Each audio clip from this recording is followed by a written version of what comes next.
name is JT Kent. I'm one of the developers here at Cubicle Fugitive.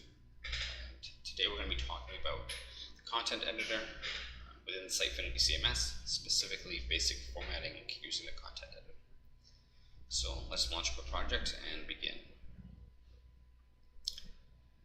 The content editor is accessed either by a content block on a page or within a rich content field on a module within the CMS.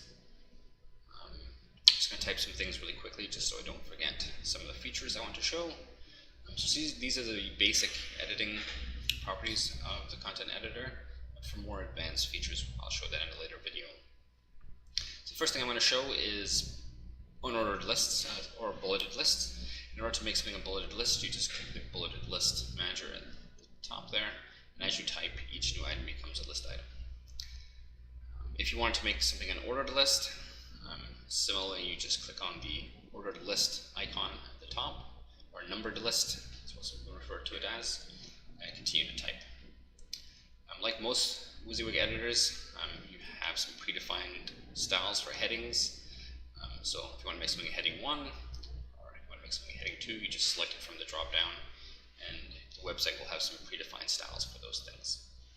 To bold text, just click the bold icon. If you want to italicize some text, you just click the italicize icon.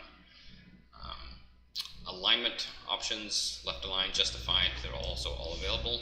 So this is sort of what you would see. If you want to preview the page, as you can see, the styling and formatting has taken place.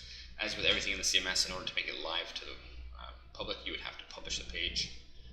But statuses will review those in a later video. So that's it for basic formatting with the content editor. I hope you enjoyed this video.